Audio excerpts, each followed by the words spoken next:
everyone, I'm Teacher Honey, and for today's video, we will know what is BEP or Bilingual Education Policy in the existing BEPs in the Philippines, the pros and cons of BEP for individuals, especially to students and the nation, and also the challenges faced by teachers, students, parents, and other stakeholders in the implementation or development of BEP. So before that, do you know what is bilingualism? So bilingualism is used to describe two languages of an individual.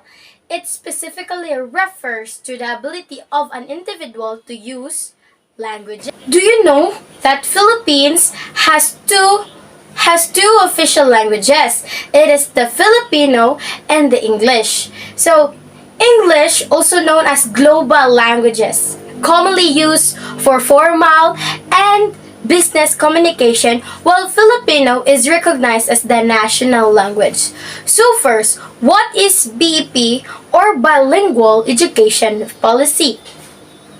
So the provisions of Article 15, Section 7 of 1987 Constitution states, for purpose of communication and instruction, the official languages of the Philippines are Filipino until otherwise provided by law, English.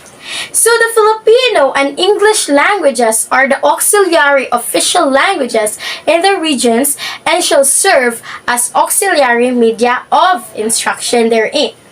So the question number 2 is, what are the existing BEPs in the Philippines? So according to my research and in consonance of 1987 policy on bilingual education, the Department of Education, Culture and Sports hereby promulgates the following implementing guidelines. So bilingual education is defined operationally as the separate use of Filipino and English as media of instruction in specific subjects.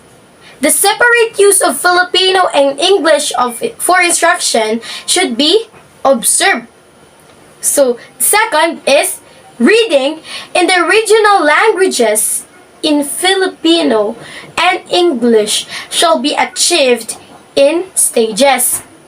So, in non-Tagalog speaking areas, Filipino may be taught orally using procedures, techniques, and materials needed for teaching Filipino to non-Tagalog speakers. So third, the phasing in of 2 or 3 languages shall be planned at the regional level. So provided that bilingual instruction, the use of Filipino and English as media of instruction shall be implemented in all regions.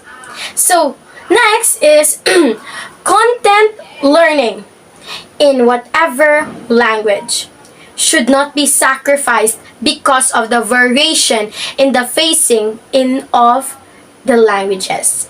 Next is for all subjects to be taught in Filipino, the development of teaching and reference materials as well as training of teachers to teach in Filipino shall be founded. So, the third question is the pros and cons of BEP or Bilingual Education Policy for individuals, especially to students and the nation. So, these are my pros. So, the pros of BEPs is Bilinguals are particularly good at monitoring the environment and switching from one task to another as the situation requires, and that being bilingual creates this skill because bilingual language use involves a great deal of monitoring and switching as the situation demands. HOF 282. So next, children who are bilingual compared to monolinguals are also better at executive functions related to attention, selection, inhibition, shifting, and mental flexibility. And last is bilingual education is highly opinionated.